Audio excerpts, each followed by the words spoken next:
what's up, everyone? Welcome back to the Pack Leader Podcast, season number 3, episode 6. Brian Bland, how we doing? Doing good, Coach. How's it going? Not too bad, not too bad. How was your Easter? Good Easter. Egg hunts in the yard and Christ has risen, and big dinner at the end of the day. Nice. Not a bad way to spend your Sunday. No, definitely not. Did you cook or did Mo? Got it. That's great.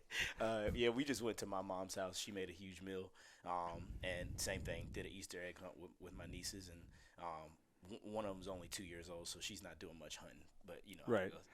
So Campbell was home. She's 19, and then our nephew. So my wife is a triplet. She got an identical twin sister, fraternal twin brother.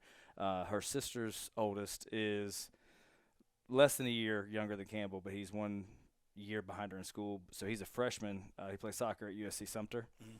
and he came because nice. we're a lot closer than home because they live in Oklahoma. Mhm. So he was there. So we had 2 legal adults and, the 3 little kids hunting for eggs. But Campbell and Taper were worse than the other 3, honestly, at finding the eggs. We did the whole Easter egg hunt, and the ones that were just like laying in the grass were the ones that no one found. That's funny. Like the ones that were supposed to be the easiest for the little kids to find Yeah.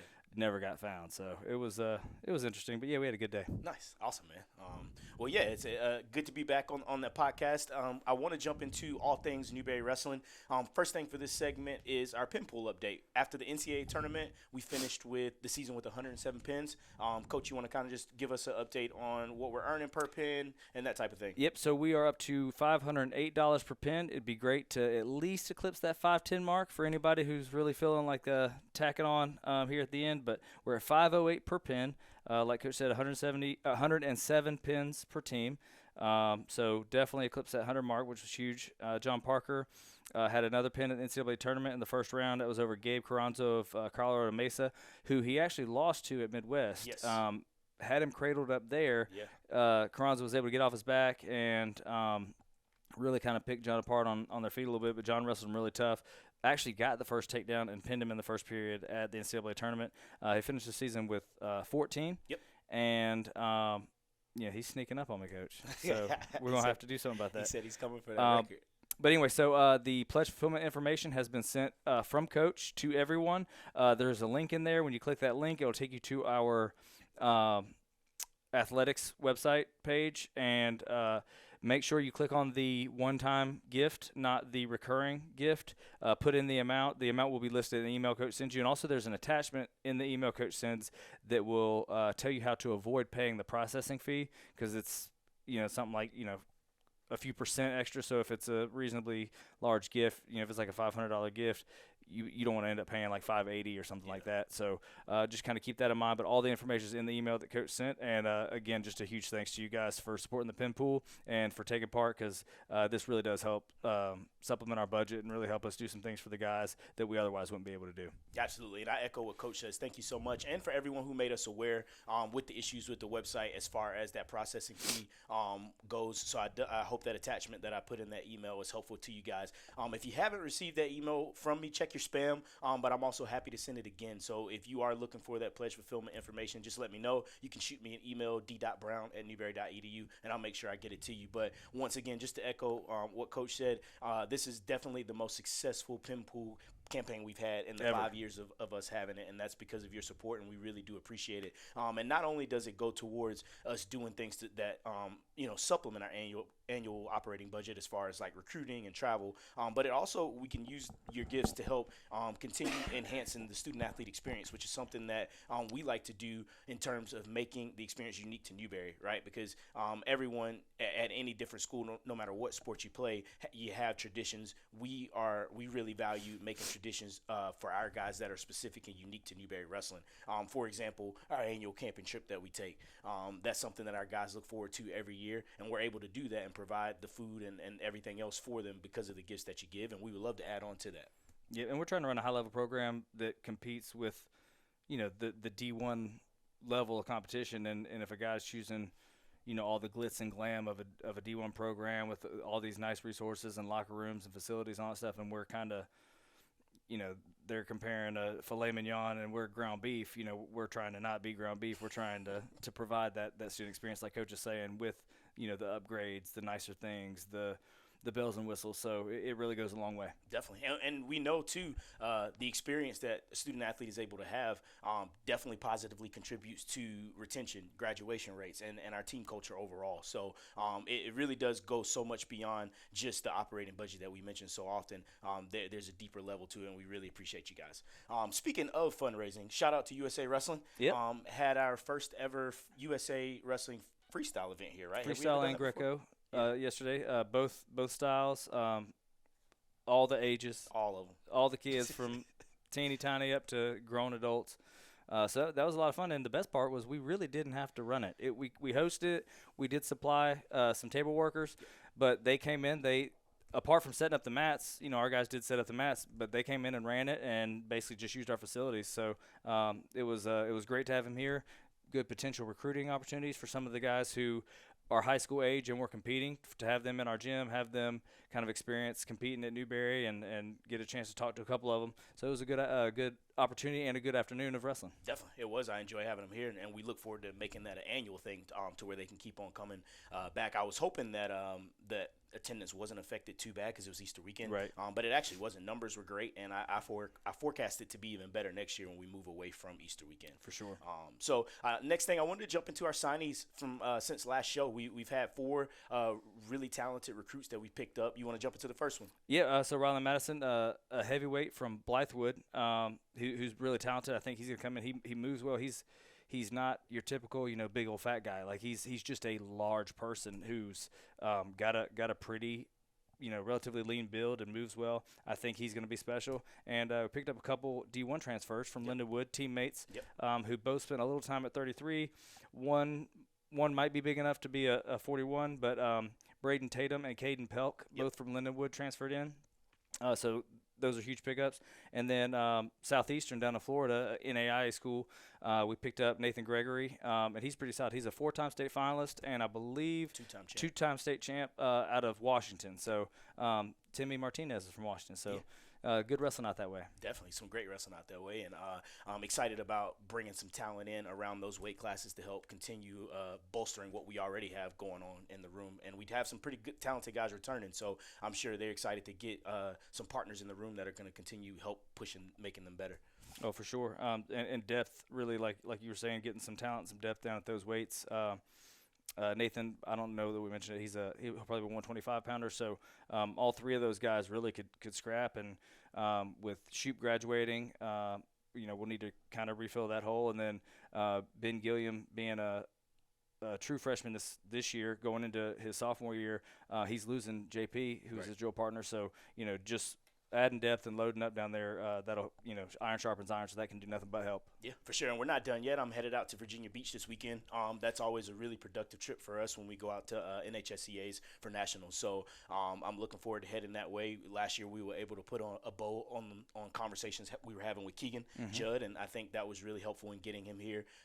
And also Kel Alderman, too, who competed out there. Both of them came back after being an All-American there. Judd actually won it the year before in juniors, and then he placed 3rd as a senior. And I think Kel came back home with a 5th place finish. But looking forward to just keep that tradition going because usually it's a pretty productive trip for us. Sure. In addition to that, this weekend, I believe this is the weekend that John Parker's going to the last chance qualifier for freestyle and Greco Olympic team spots. So he'll be out there. I don't think his sights are set quite that high, making the Olympic team, but he wants to get some mat time and wants to get some matches, and he wants it to be against high-level competition. He's going to find it out there for sure. Oh, yeah, he'll find it for sure. So I'm excited to see him wrestle either way. Yep. Next up, I wanted to jump into the competition recap. Obviously, the only thing we've had since our last episode was the 2024 NCAA championship. So first and foremost, the top 3 trophy winners of the tournament were UCO. Lander took 2nd, and then Nebraska Kearney took 3rd. I wanted to pull up the team scores really quickly. So, yeah, UCO finished 1st with 110 points. Lander finished 2nd with 86.5 points, and Nebraska Kearney finished 3rd with 77.5. I know they only give trophies out to top 3 now. Is that a thing? I think so, but I want to say somebody told me that they actually did give 4th at ours. Oh, okay. But nice. But that is a thing that started this year where 4th is not supposed to get trophies anymore. But I feel like they still should. Yeah, and I only bring it up because I was really impressed with the product that McKendree put on the mat out there. Yeah, They kind of did went off. did they come in at fourth? Yeah, they came in at fourth. And then St. Cloud, I think, was fifth, maybe. Yep. Okay. Yeah. McKendree had a really good tournament. They finished in fourth with 73 points. Yeah, they were kind of quietly in the mix, but just consistently, stubbornly sticking around. And for a school that's not that big, and for it to be a private school, that's just kind of, to me, that just shows where we need to be. Yeah, absolutely, and we'll get there. Speaking of our takeaways, though, I wanted to jump in. Obviously, really, really proud of Devin Moore going back-to-back All-American status and helping us keep that streak alive. I think we've had an All-American every year since 2008, and while bringing back one certainly is the standard that we want to set for ourselves, it is good to keep that streak going, so really proud of his performance out there. Absolutely, and just – I think John Parker was disappointed. He really gave himself a shot to get on the podium, and just kind of had a funky moment in that second match where he was dominating the match. I think he kind of gassed out. I'm not sure if it was the adrenaline, the stage or what, but for a guy who's doesn't really cut weight, never really has conditioning issues, that was really weird to see. So I think it was talking about the blood round match. No, the first one lost. The first one, the Augustana match. Yeah. Same thing, took the guy down. I looked over because I was coaching D. Rice. I looked over and he was on his back. Yeah, he had him at a power half at the end of the first period and was up 7-0, and ended up losing by points. The guy just mounted a comeback.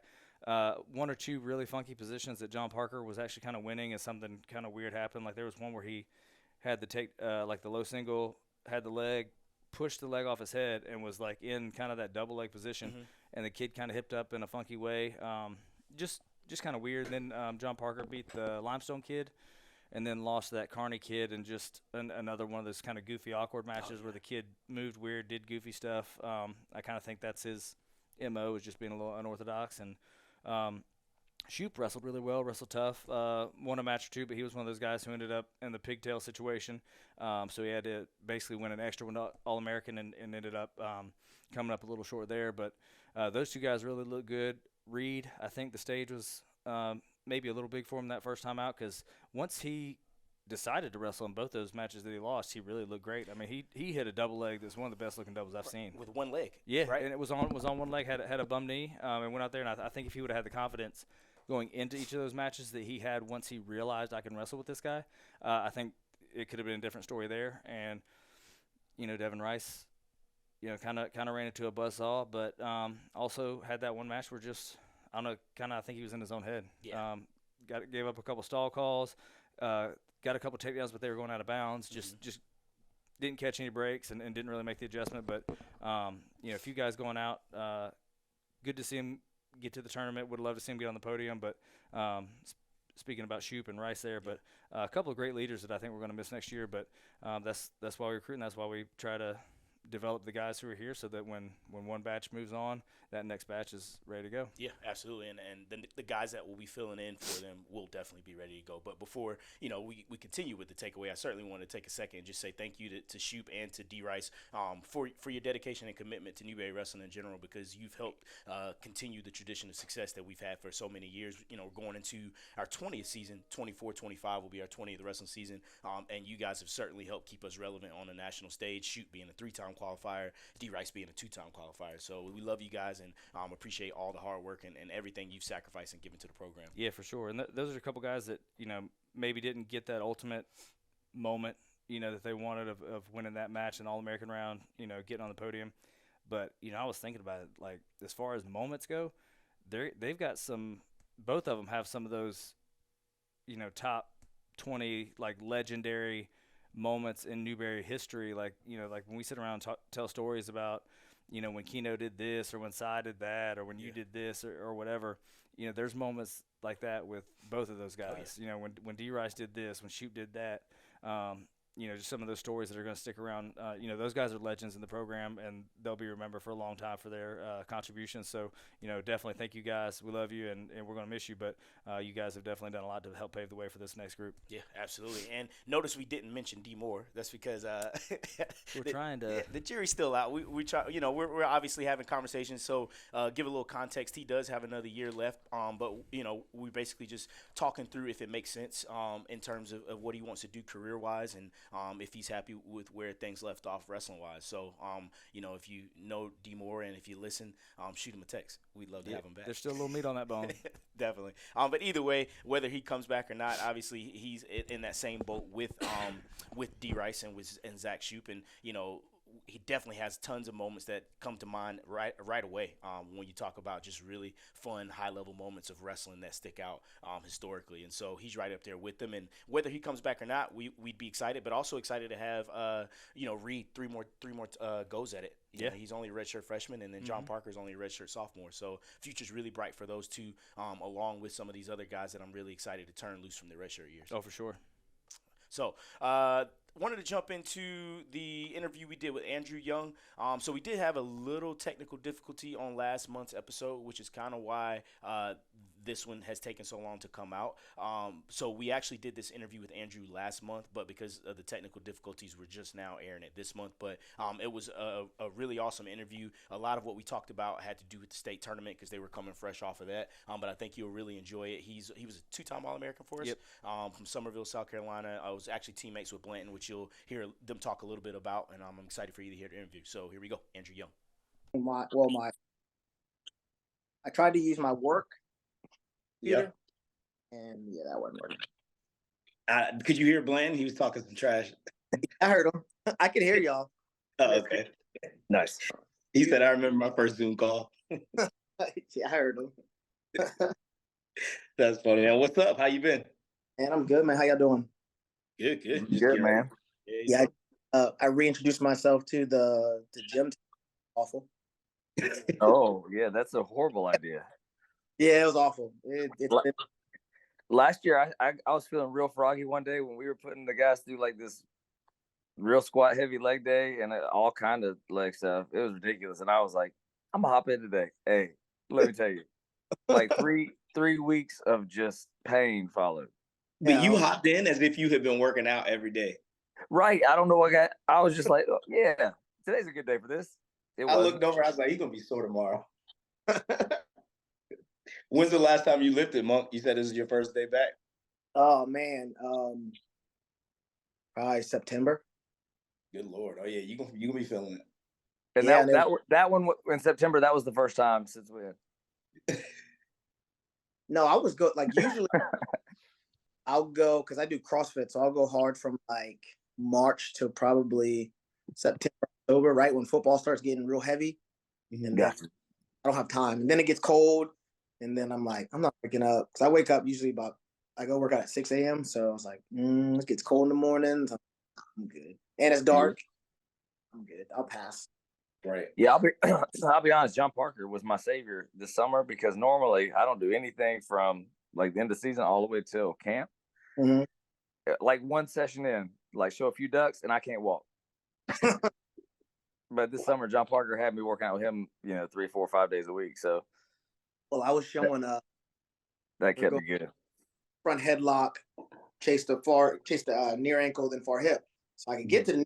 I reached to the far hip, my shoulder like popped, and I was like, ah. I was like, yeah. I was like, the hip ain't there. Go to the near ankle. I was like, yeah, y'all got it. All right, give me 2. That's great.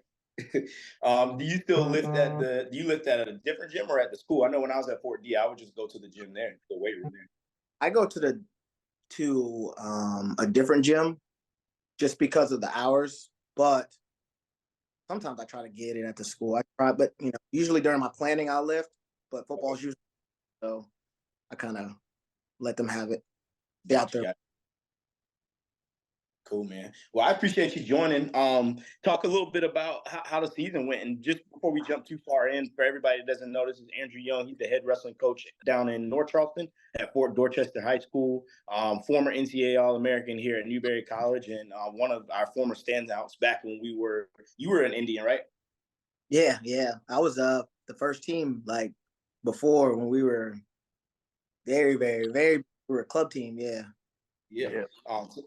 So I kind of want to get into all of that, man. But before we jump into that, I want to hear your thoughts on the past season. I know y'all had a good run at the state championships individually and in the duel. So I wanted to hear you kind of just recap that a little bit. Yeah, we ended very, very proud of the way the guys together. The big thing we talked about was just making sure we're doing and creating those good habits, doing things the right way, preparing the right way, finishing the right way. So as a coach, we sometimes get too far ahead of the kids. And I can see where they should be. And sometimes that allows me to lose focus reality of where they currently are. And so that the season's done, I look back, I was like, man, we actually did pretty well. But as a coach and also in South Carolina, success as a wrestling program is weighed heavily on the duels. So like the way we lost to Goose Creek in the second round, and we were right there. And I think that's probably the most disheartening thing is we were, we had them on the ropes and just had some matches didn't fall the right way. Guys winning and somehow, some way, being creatively falling to your back and getting pinned when you're up, and just like stuff like that. Guys all of a sudden decide on this day at this time we're going to look into, we're going to look at our knee and get cradled. It's just like little stuff, and that's very, very unfortunate. But all in all, taking 7, having one of them got injury defaulted, dislocated. But we had one champ who was Ricky. He was won his third. Yeah. Had a who finished second, and then had 2 third, and then 4th. So all solid performance. The Lower State and the team and the individual on Lower State beat River Bluff, and then we were, I think, 10 or 12 points behind Chapin in the overall team standing. So that was good. I was happy for the kids. We got a lot coming back, so that's exciting. I think the most exciting part of it all is walking through the halls and hearing, I got a text message from a kid I've been trying to get wrestled since he was in 7th grade, football player, and he's just, Coach, I want to wrestle.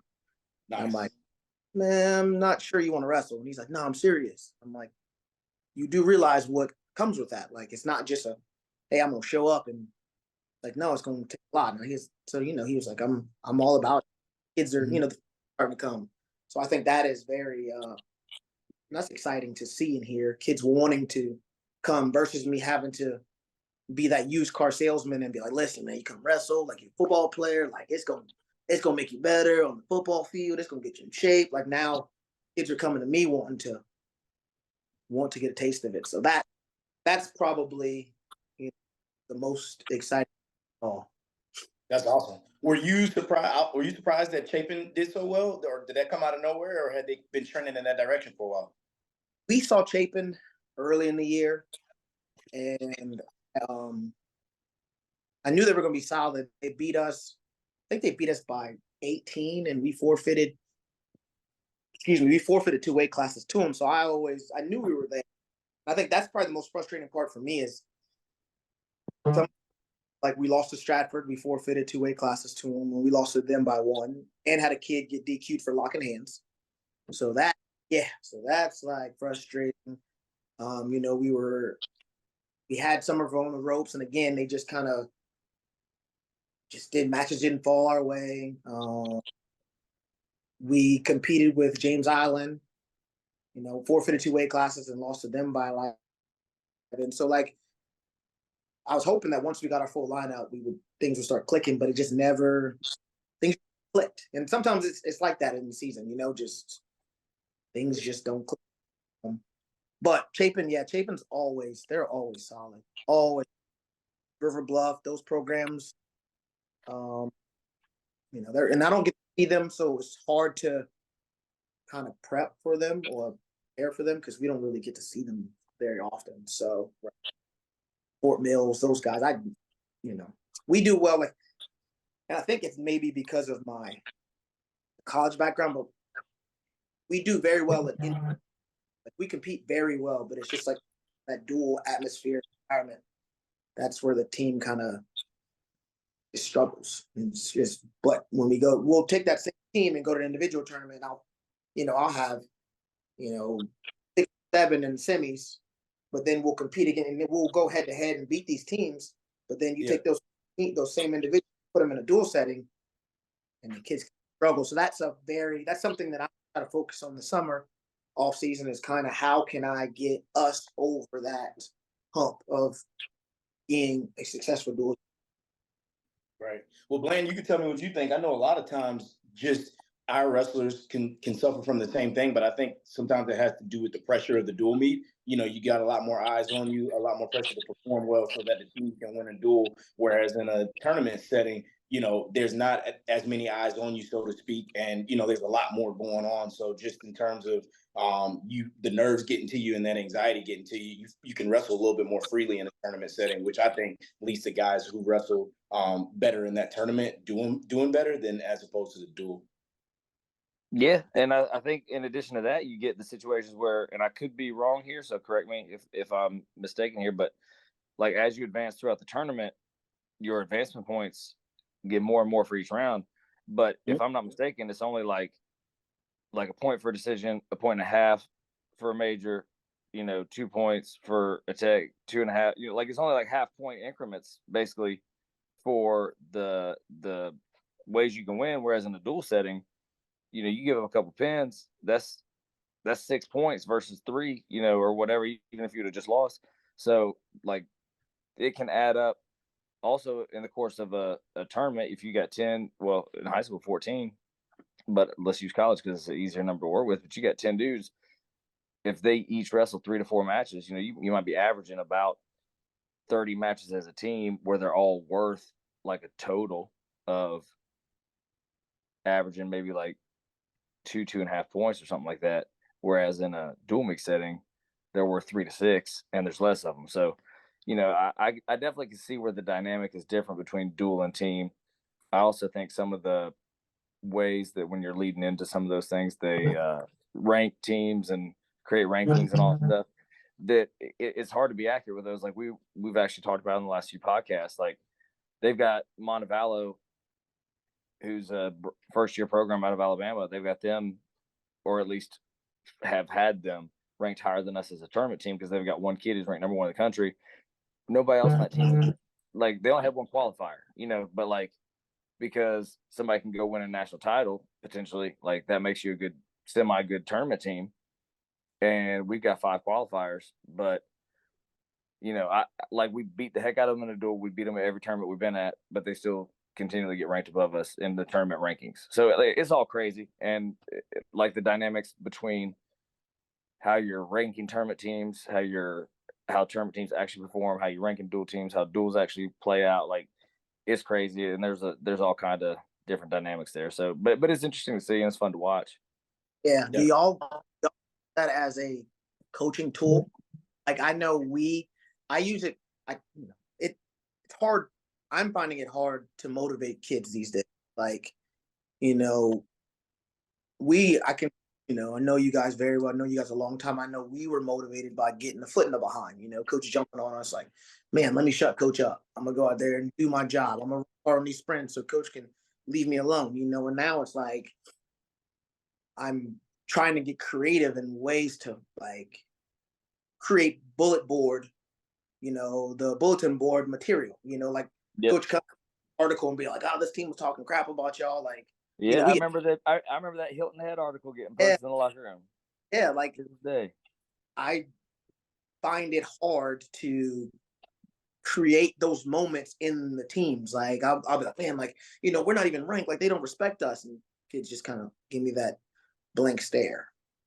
I think one thing that I've always looked back on and leaned on as something that I think we were fortunate to have is there was never, and at least like persisting throughout our program, but like going back to high school, like there was never moments, and if they happened with like a freshman, we corrected them real quick, but there were never moments where like we're worried about little Johnny down the street. Yeah. It's like we were pulling out Wrestling USA magazine and looking at like the top 5 guys in the country and like, I wonder if I could beat him. I want to beat him. Like, and so like we knew about the Northamptons and like Eastons and Great Bridge, and like we knew about the best teams in the country, and we knew the names, the guys at our weights, it wasn't, we weren't worried about being, region 8 4A champ. We were worried about being state champ. Like the state champ was like our lowest level of focus and care. Like we were worried about being the best in the country, not just worried about little Johnny down the street because he might have beat me last time, or he might be the region champ. Like, what's a region? Like we didn't even have region championship banners in our gym. Every banner we had was a state championship, and they had to take them down because they were blocking out the lights. There were so many hanging from the ceiling, they took them down. I don't know if you knew that, but like that's the background we came from. And Coach Walker, who was from Pennsylvania, had a successful high school and college wrestling career, came down, obviously a successful coaching career, really gave us that benefit of understanding the bigger picture. And I do lean on that a lot. And so my point to you is, like, in terms of motivation, is I just try to make sure our guys understand like what the reality is in terms of like how they should be thinking about things. Like when I would go to my back, there's an alarm going off like inside my, like it's like my back is going onto like a hot frying pan or something. Like I can't be here. I got to get off. Or if I'm down by 1 and there's 20 seconds left, there's a siren going off in my head, and it's like I got to get a point. I got to get 2 points. I got to do something. Mm-hmm. Otherwise, it's a life or death feeling, mm-hmm. even though it's not a life or death situation. And so I just try to make sure our guys understand that. Like you can't just accept a loss. Like you can't be okay with it. Things can happen, and if you're going to be okay with it, if you're going to accept it, that needs to be after the fact. It can't be before or during. Like you can't be psyched out before the match, be like, well, this guy's ranked number 1. If he beats me, that's okay. No, it ain't. Yeah. Now afterward it can be okay, but right now it ain't. And like you have to be in that, and I don't want to be super extreme and make it like win at all costs, but like to an extent, like borderline, that has to kind of be your mentality. Like I'm gonna leave it all out here. I'm gonna do whatever it takes to win this match. Yeah, that's a big.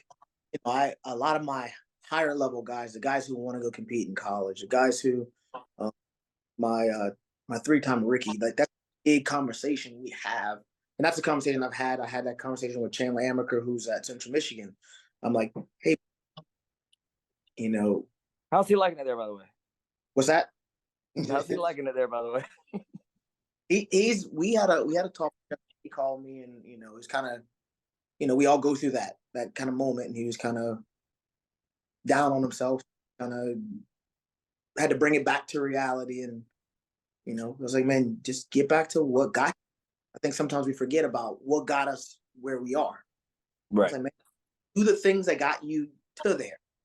And he kind of settled back down again and was like, yeah, I don't know why didn't I think of that? And I was like, well, we forget sometimes that just, we overcomplicate. And that's a big point of coaching. I'm like, guys, you overcomplicate. Wrestling's easy, but I think we sometimes put too much into it because it's just an action-reaction sport.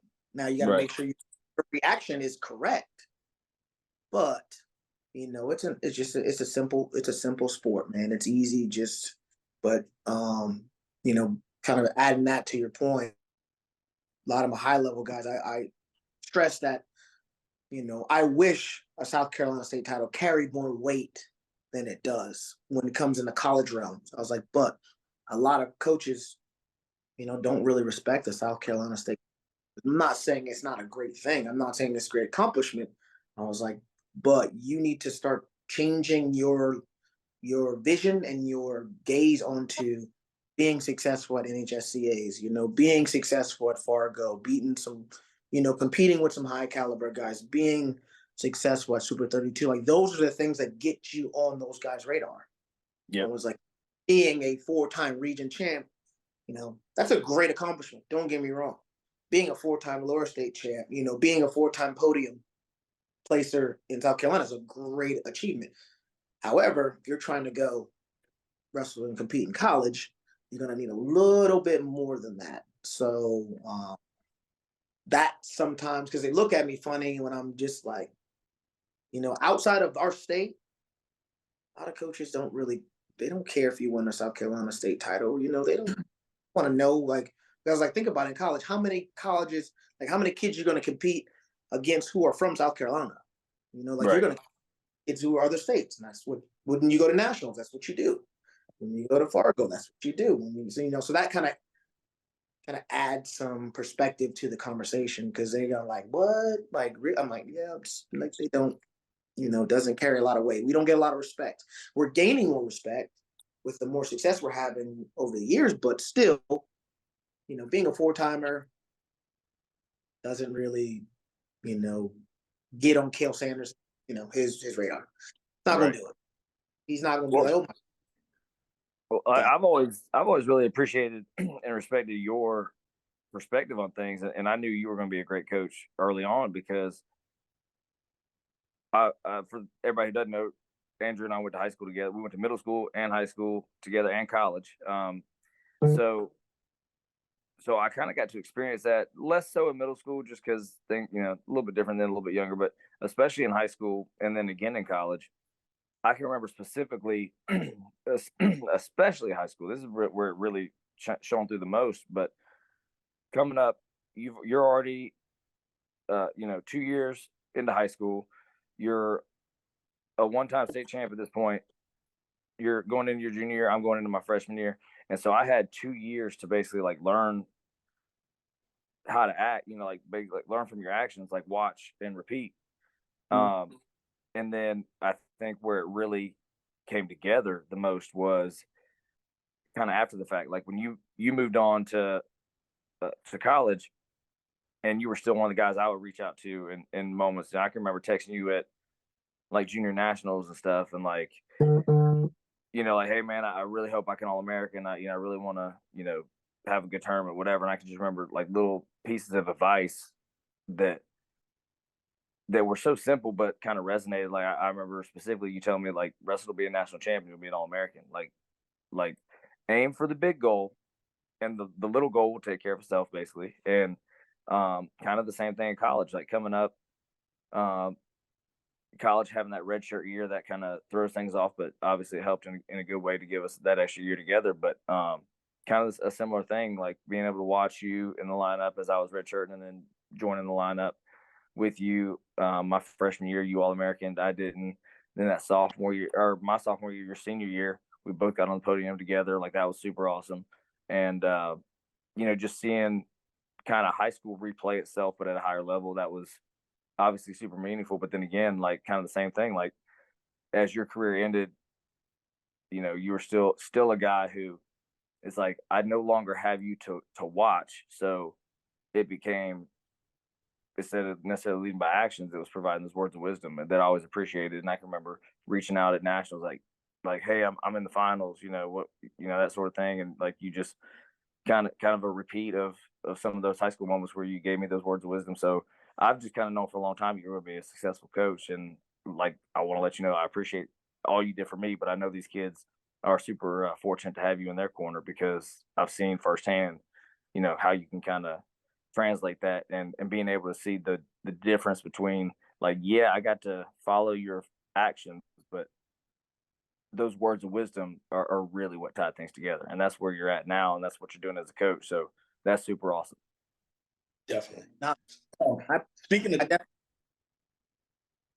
go ahead, Monk. No, I was just saying, I mean, I just, you know, I appreciate that us being in we're very in a thankless position, you know. So Yeah, like here makes it, you know, makes things, all the tough times as a coach makes it mean something, you know. So that was good. I appreciate that. yeah, man. Speaking of college, Monk, talk a little bit about how you ended up at Newberry, man. I know you mentioned being a part of that first crew. Kind of lay that out for us. So my path to Newberry wasn't a direct, like I can't, I wish I could be like, man, since I was growing up, I wanted to wrestle Newberry. Like that was my goal. like so but I'll never forget the moment going into the state my senior year, and I was walking through my living room. My mom was like, "Here, the phone," and I'm like, "Who is it now?" You know, because coaches are calling. We didn't have cell phones back then, so it was like it was legit calling the house phone. You know, calling the house phone, Andrew, telephone. You know, calling me wherever. So I get the phone and it was like, hey, this is Jason Ballack. And I'm like, who in the world is Jason Ballack? And he's like, yeah, I'm at Newberry. And I'm like, where in the world is Newberry College? And he's like, yo, I just got the job. Now this is like a Wednesday, so state is Friday. And this is the Wednesday going into state. So I'm like, hey, nice to meet you, sir, talking. He's like, I never wrestled. I was told to give you a call. I know coaches are probably looking at you, blah, blah, blah, blah, blah. But, just kind of keep me in mind. I was like, yes, sir, appreciate the conversation. That was it. He was, good luck. Didn't see him at state because it ended up being at at Furman, because I think we had some type of like ice or weather delay on that Friday. So we had to end up driving up Friday and then wrestling Saturday. Anyway, long story short, I narrowed my choices down. It was between Citadel and App. And they were going into kind of a bidding war, and I was like, App offered, Citadel was like, you can come in the red shirt. App's like, hey, we want you to come in and start right away. So I'm like, that's a no-brainer. Ended up committing with App. Went through that whole process. Told all the coaches, thank you, blah, blah, blah. Told Coach Valle, thank you. Citadel, you. Okay, fast forward, graduation, get a call from App, probably like first week. It was like, hey, we got a problem. I'm like, what's the problem? It's like, you're ineligible. No, I'm not. Like, I passed. I didn't know anything about none of that. All I knew, this is what I need to do. This is what I got. Okay, cool. So I'm out. And they were like, well, so at Somerville, my unit 3 lab sciences, well, I took chemistry and I took biology and chemistry. And with Somerville, if you passed biology and chemistry, they allowed you to take forensic science as your 3rd lab. Well, they didn't let the clearinghouse know that was a lab science. So on transcripts, it only looked like I had 2 lab sciences instead of 3. So I'm like, so my mom's like, better figure this out. So I'm like, okay. So I'm calling coaches. I'm like, hey, coach, like, change of plans. I'm not going to be able to, I'm not going to App because I'm ineligible. I got to go D2. So I'm backtracking. So these coaches are like, we don't have any money. We don't have money. Calling the App coach. And like every time I try to call him, like I can never get in touch. He's going on vacation. He's out recruiting. He's all over the place. But the one thing I can say that kind of won me over was Valle was checking in every day, every week, talking to me, checking on me, how you doing, what's the process, and I didn't know I was doing this all on my own. So I had no what to do. And he was just there the whole process. That was a huge, huge, huge thing for me, was like just him, even though he wanted to go there, he still was like helping me through the process, making sure that checking on my eligibility, all that. So fast forward, and then Chris Burns ended up being an assistant there, who was actually my assistant, and wrestled at Somerville, went to UNC, won a national title at Cumberland. He ended up being an assistant at Newberry. So I was like, well, man, look at God working. Like, that's crazy. I was like, man, I'm going to get the coaching that I need. I know I'm going to get the support that I need. So then I was like, man, I backed out. I signed with Newberry. And then the App school called. They called me. The AD called me like, it was like August 3rd. It was like, hey, bud, like, this is so-and-so athletic director at Appalachian State. Like, you still ready to come? And I'm like, I'm not coming anymore. I'm going to Newberry. And that's how that happened. Yeah. But a lot of people don't know my plan was, and I got to talk to Coach Valle. My plan was wrestle year and then transfer out to D1. That was my plan the whole time. Stay here is just to transfer. And then I remember after my freshman year, I got hurt. But I still had a solid, solid year. And then Valk and I talked, and I was like, he's like, you leaving? And I was like, nah, coach, I'm gonna stay. So, and that's how it happened. I ended up staying in Newberry.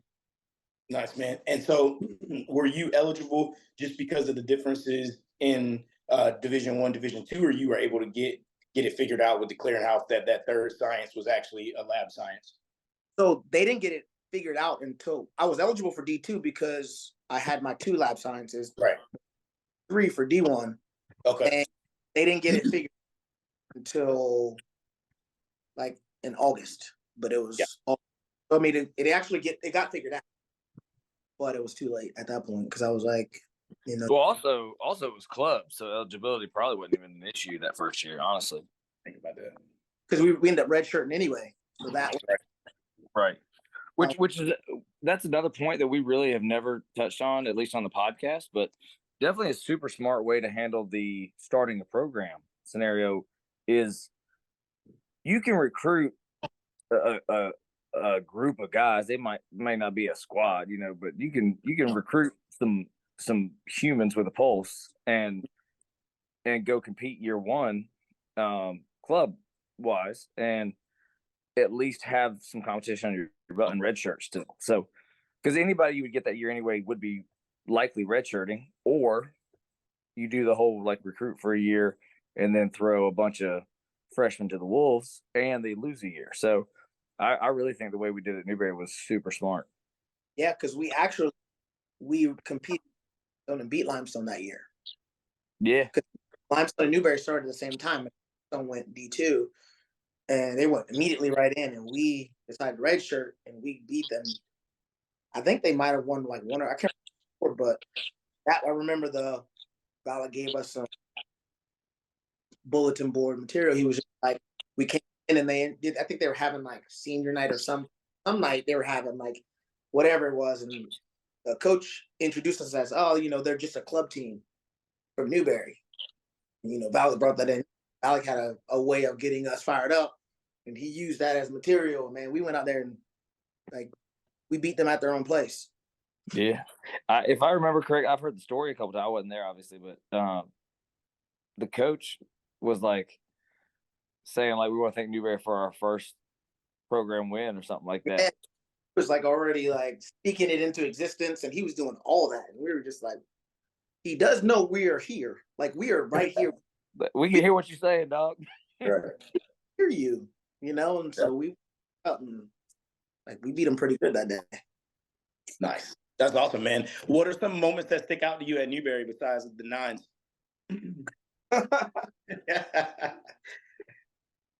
With nines, I use them like it's funny. A lot of the things we did, I do in high school. Like we run the same process, and it's kind of there was when I came up, we were drilling up there and we were talking, I was listening to Blanton run through practice and he was like high level, medium, low. And I was like, yeah, it's the same. It just brought back memories. It's the same stuff. And amazing. Just hanging out in the dorms, the playing Call of Duty, the playing Halo, the joke sessions we used to have. We used to clown on each other hard. Savages. So I remember coming in as a freshman, like I'm gonna keep my mouth closed because y'all are ruthless, man. I had double knee sleeves on. I think like a double knee bubbles my first practice, and y'all let me. I never wore them again after that. You can't be rocking the double bubble. Y'all let me know quick. Remember when we listened to Tony Washington's mixtape? We were warming up with it in the room, like for like straight. Listen, Ace of you Spades. remember the rap battle in Iowa? Yeah, I remember that one. I think I got that on one of my phones somewhere. That's crazy. Doing rap battling. Oh man. I think some of the best moments, and these are, I share these with him, is when, we go through one of Valak's, Valak was an amazing mood that day, put us through a practice, man. And I think just looking around and we'd all kind of give each other that look like, yo, we did it together.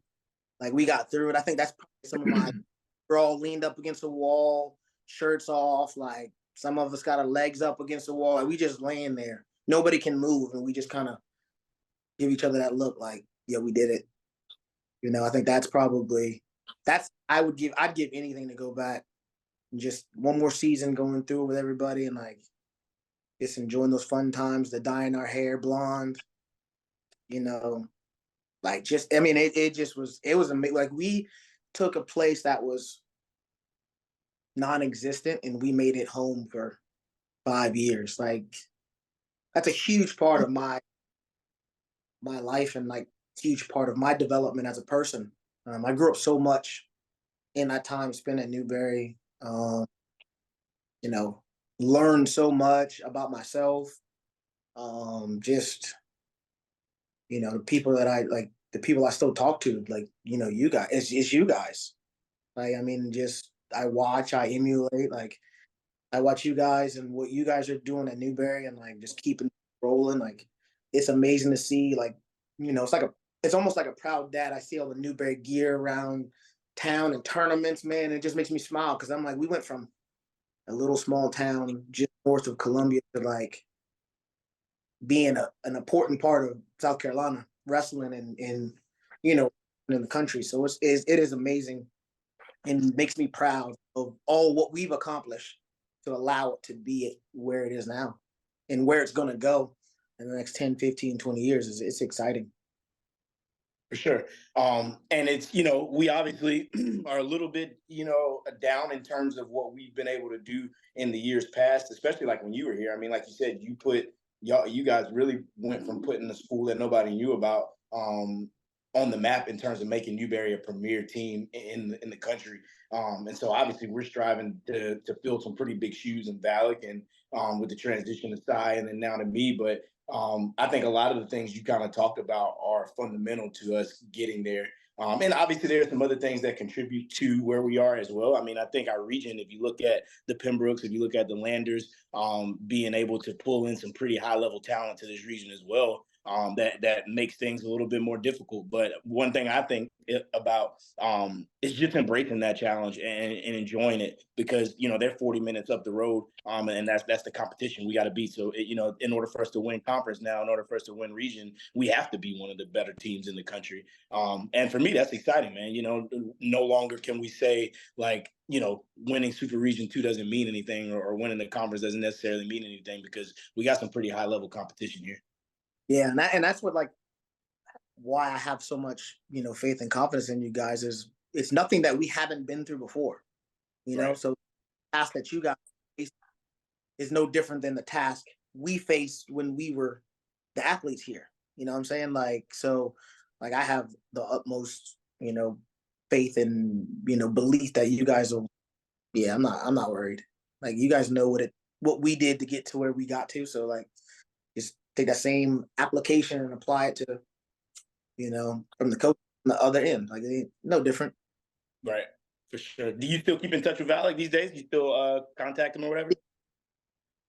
Valak was like a dad to me. So we, I'll my little moments as a coach and I'll start, coach, I don't know what to do. Like, I need your help. Like, what did you do? Like, these kids ain't listening to me, like he kind of talks me down and then, we talk like once a week. Nice. But yeah, he was during that time, especially, when I didn't have anybody, he just, stepped in and kind of played that figure and, gave me a lot of tough love, a lot of tough love. But it was, crazy thing. I look back and I was like, man, it was exactly what I needed at that time. I had to grow up and I needed the atmosphere he created for me allowed me to grow up and be able to continue to stand on my own and like prepared me for what facing and dealing as a man. So like I am grateful for him and like what he was able to do for me during my time at Newberry and still to do for me now. Like I said, like I'll reach out and like, coach, like how do I motivate kids? Like what they drop a couple of nuggets and I'm forgot about that. Right. Like he's like, sometimes you gotta force them to be successful. I'm like do the same thing to y'all. Like I would push y'all so hard. He's like, obviously you can't push that hard, but he's like, I push you guys so hard to where you know what to be successful.